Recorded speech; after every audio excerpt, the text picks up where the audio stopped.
नमस्कार बच्चों, स्वागत है आप सभी का अपने YouTube चैनल पर।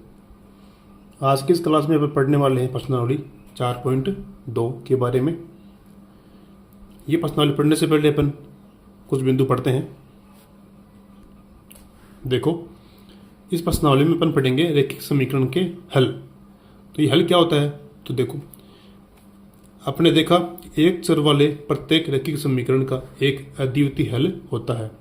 अद्वितीय यानी रैखिक समीकरण का केवल एक ही हल होता है। कैसे होता है? देखो, मैंने ये लिया x + 5 = 0।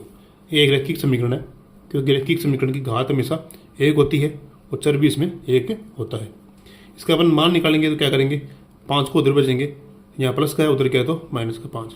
तो देखो, यहाँ पर केवल x का मान एक ही आएगा, -5, और मान कोई भी नहीं आ सकता। तो उसको बोलेंगे अपन अद्वितीय हल, मतलब कोई दूसरा हल नहीं है। फिर अपन देखते हैं दो चरों वाले रैखिक समीकरण के हल के बारे में। तो अगर दो चर हैं समीकरण में, तो उस समीकरण के अनेक हल हो सकते हैं। जैसे अपन समीकरण लेते हैं 2x + 3y = 12। इसको अपन समझते हैं।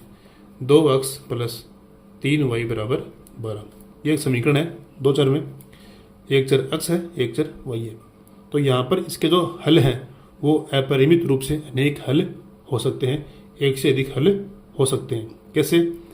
देखते हैं, इसको अपन सरल करते हैं। देखिए, ये समीकरण है 2x + 3y = 12। इसमें अपन क्या करते हैं? x की जगह एक बार 0 लेते हैं, x = 0। सरल करो, 2 × 0 + 3y = 12। 2 × 0 ये क्या हो गया? 0। 0 + 3y = 12। अब 3 गुणा में इधर बट्टा मिल जाएगा, 12 में 3 का भाग देंगे तो y का मान 4 आएगा। तो y का मान तो 4 आया, किस पर? x = 0 रखने पर। एक मान तो आ गया ये। अब अगर अपन अब देखो, अपन x की जगह मान रखेंगे 3, तो रखो 3 y के कबाई 12, 3 दूनी 6 + 3y = 12। 6 उधर जाएगा, 12 - 6, और 12 में से 6 गया तो 6 बचेगा। 3 गुणा में है, ये बट्टा में, कितनी बार भाग जाएगा? 6 में 3 का भाग 2 बार। तो y का मान कितना आया? 2। x का मान 3। अपन ने देखो, x का मान 0 रखा, y का मान 4 आया। x का मान 3 रखा, y का मान 2 आया। यहाँ पे आप अगर x का मान 1 रखोगे तो y का मान अलग आएगा, x का मान 2 करोगे y का मान अलग आएगा। तो जितना मान x की जगह रखोगे उतना ही मान y का आता रहेगा। तो इसमें इस समीकरण के जो मान होंगे, हल होंगे, वो फिक्स नहीं है। 4, 5, 6, 10, 12 जितने भी आप हल निकाल सकते हो। तो इनको अपन लिखते हैं इस रूप में। जैसे x का मान 0 लिखा, y का मान 4 आया, तो इसको अपन ऐसे लिखेंगे 0,4। इसको बोलते हैं क्रमित युग्म। देखो ये रहा क्रमित युग्म 3,2। इस रूप में लिखेंगे। तो पहला मान होगा x का, दूसरा मान होगा y का। इसे बोलते हैं क्रमित युग्म। ठीक है? ऐसे ही यहाँ पे लिखा अपन ने x का मान 3 तो y का मान 2 आया, तो ये x का मान 3 y का मान 2 ऐसे लिखेंगे। तो एक हल तो ये हो गया, एक हल ये हो गया। तो इस समीकरण के अनेक हल प्राप्त होते हैं। तो एक लाइन है वो आपको याद रखनी है। कौन सी? कि दो चरों वाले रैखिक समीकरण के अपरिमित रूप से अनेक हल होते हैं। यह लाइन आपको याद रखनी है। अनेक हल मतलब अनंत हल, एक से ज़्यादा हल होते हैं। ठीक है? अब देखो, पहला प्रश्न है, निम्नलिखित विकल्पों में कौन सा विकल्प सत्य है और क्यों है? देखो, y = 3x + 5 का तो पहला है, क्या यह अद्वितीय हल है? क्या इसके केवल 2 हल होंगे या अपरिमित रूप से अनेक हल होते हैं? तो पहले ये देखो, ये समीकरण कौन सी समीकरण है? रैखिक है या दो चर में है? तो यहाँ देखो, दो चर हैं x और y, दो चर में है। तो दो चर वाले समीकरण का हल अद्वितीय नहीं होता है। यह तो होता है रैखिक समीकरण का केवल 2 हल, ये भी नहीं होता है। अभी पढ़ा अपन ने कि दो चर वाले रैखिक समीकरण का अपरिमित रूप से अनेक हल होता है। इसमें ये सही हो जाएगा। ठीक है? तो देखो, यहाँ पे पहले प्रश्न का अपन उत्तर लिखते हैं। y = 3x + 5 का अपरिमित रूप से अनेक हल होते हैं, क्योंकि x के प्रत्येक मान के लिए y का कोई ना कोई मान अवश्य होगा। अपन x का मान यहाँ 0 करेंगे ठीक है। तो 0 गुणा 3 हो जाएगा 0, तो y का मान आएगा 5। अक्स का मान रखा तो अपन y का मान भी कुछ आया। अब y अक्स की जगह अपन रखेंगे 1, 3 एकम 3, 3 और 5 8, y का मान आया 8। तो अक्स का मान अपन ने 1 किया, y का मान आया 8।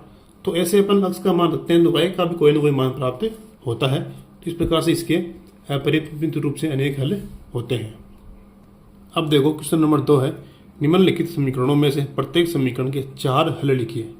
इनके आपको 4 हल ज्ञात करने हैं। पहला क्वेश्चन करते हैं। देखो 2x प्लस वाई बराबर 7, ये एक 2 चर में समीकरण है, तो इसके अपने को 4 मान निकालने हैं। तो यहाँ पर अपन x का मान लेंगे और y का मान निकालेंगे।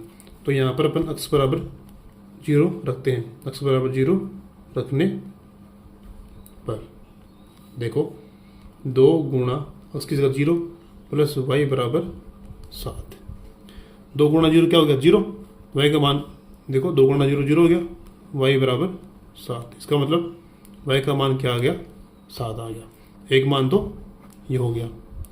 फिर अपन रखते हैं x बराबर 1 रखने पर रखो x की जगह 1, तो 2 गुणा 1 प्लस y बराबर 7। 2 के 2 प्लस y बराबर 7। फिर 2 उधर जाएगा तो y बराबर 7 माइनस 2 कितना बचेगा, y का मान 7 में से 2 गए तो 5, तो एक मान यह आ गया। आपको 4 मान निकालने हैं। फिर अपन करेंगे x बराबर 2 रखने पर रखो यहाँ पे x की जगह 2 रखेंगे, 2 गुणा 2 करेंगे, तो 2 गुणा 2 प्लस y बराबर 7, 2 दूनी 4 प्लस y बराबर 7, 4 गया इधर, 7 माइनस 4 कितना बचेगा, y बराबर 3, एक मान y बराबर 3 आ गया। ठीक है। अब रख दो आप x बराबर 3 रखने पर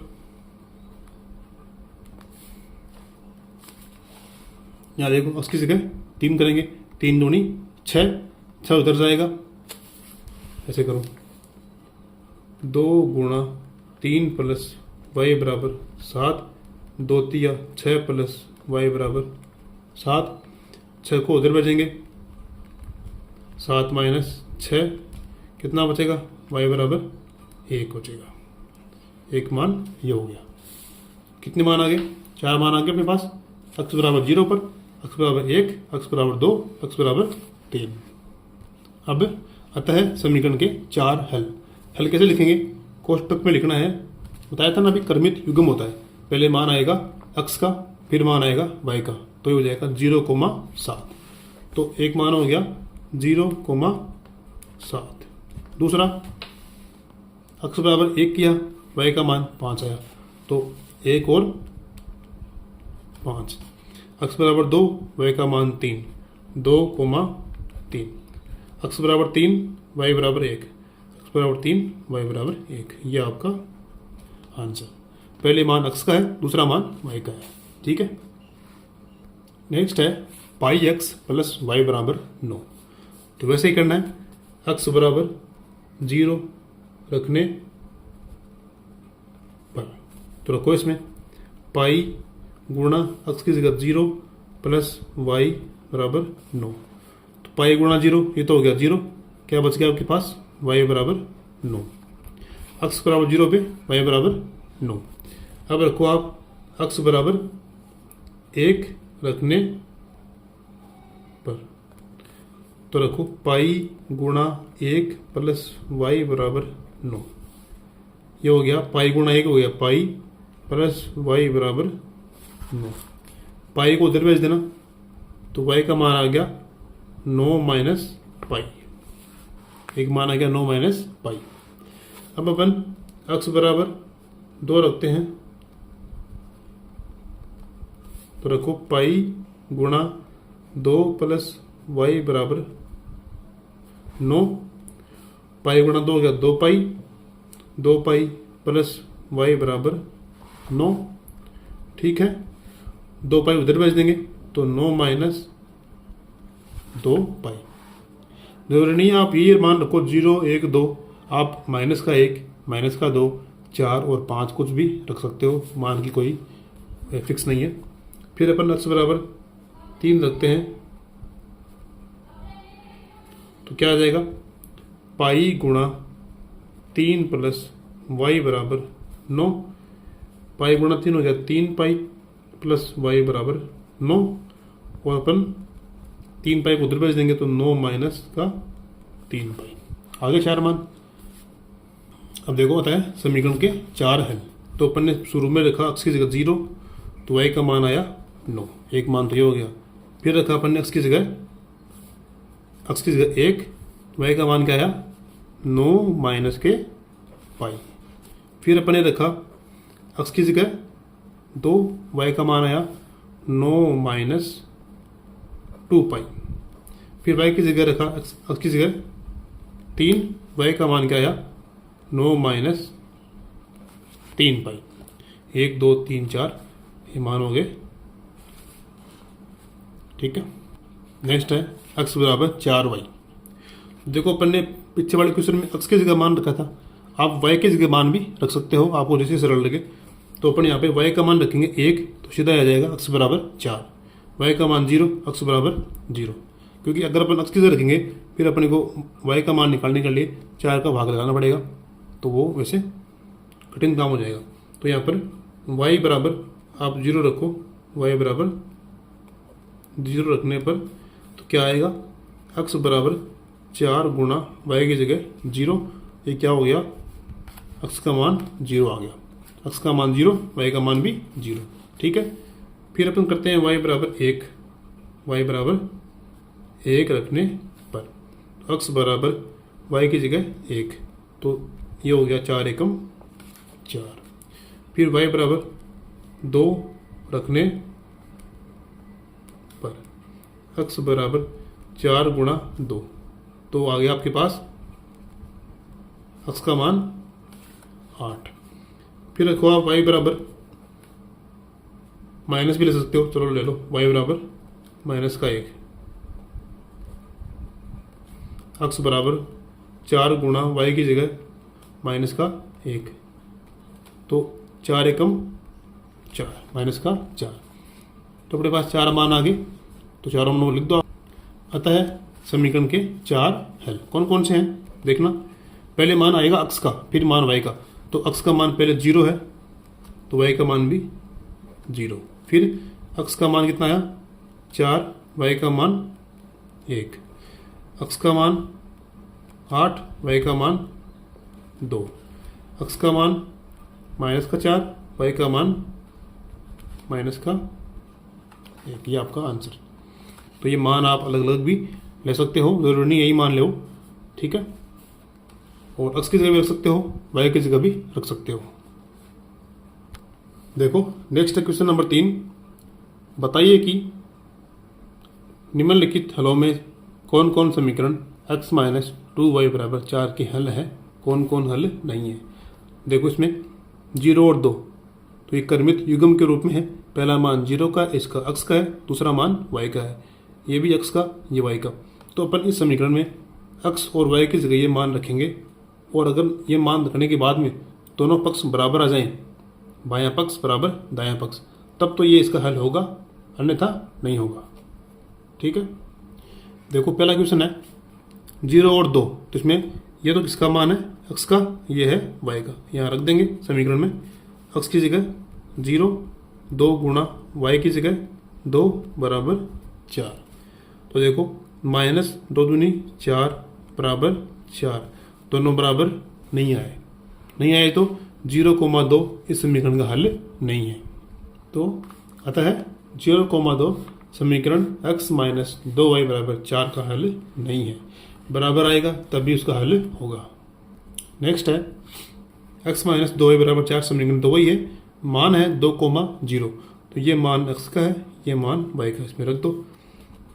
x की जगह तो 2 माइनस y की जगह 0 बराबर 4। देखो 2 माइनस 2 गुणा 0 तो क्या हो गया 0 हो गया, तो ये आया 2, इधर तो 2 आया, इधर 4 आया। क्या दोनों बराबर हैं? नहीं है।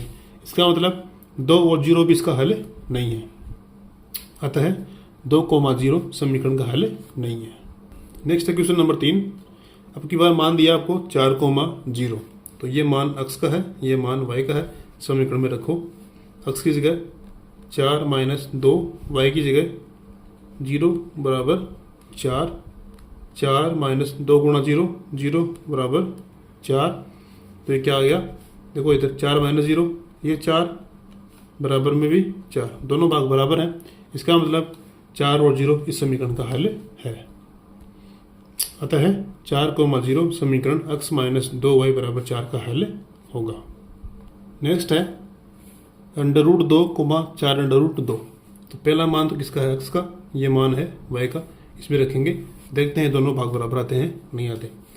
x की जगह √2 - 2, y की जगह 4√2 बराबर 4। √2 - 4 दूनी 8, √2 बराबर 4। यहाँ से √2 कॉमन आ जाएगा, यहाँ बचेगा 1, यहाँ बचेगा माइनस का 8 बराबर में 4। तो ये हो जाएगा माइनस का 7 √2 बराबर में 4। बताओ दोनों भाग बराबर हैं क्या? नहीं है। इसका मतलब क्या हुआ कि ये दोनों जो हल है वो इसका हल नहीं है। अतः √2, 4√2 समीकरण का हल नहीं है। अब देखो 500% है। अब की बार दिया आपको x का मान 1, y का मान भी 1। समीकरण में रखो और चेक करो। x की जगह 1, y की जगह भी 1 बराबर में 4 है। 1 - 2 एकम 2 बराबर 4। कितना आएगा? घटाने पर माइनस का 1 बराबर 4। दोनों बराबर है क्या? नहीं है। तो ये भी इसका हल नहीं है। अतः 1 और 1 समीकरण का हल नहीं है। अब करते हैं नेक्स्ट क्वेश्चन। देखो क्वेश्चन नंबर 4 और अंतिम क्वेश्चन है। k का मान ज्ञात कीजिए जबकि x बराबर 2, y बराबर 1। समीकरण 2x + 3y बराबर k का एक हल है। देखो समीकरण दिया आपको 2x + 3y बराबर k। x का मान 2 रखना है, y का मान 1 रखना है। बहुत ही सरल प्रश्न है। चलिए करते हैं इसको। 2 गुणा x की जगह 2 + 3 गुणा y की जगह 1 बराबर में k। देखो संख्या और चर के बीच में कोई भी चिन्ह नहीं है तो वहाँ पे चिन्ह गुणा का होता है, ये ध्यान रखना। 2 दूनी 4 + 3 एकम 3 बराबर k, और k बराबर 4 और 3 7। ये आपका k का मान आ गया आंसर। तो इस प्रकार से प्रश्नावली यहीं पूरी होती है। वीडियो को लाइक करें, दोस्तों के साथ शेयर करें। मिलते हैं अगली वीडियो में। जय हिंद, जय भारत।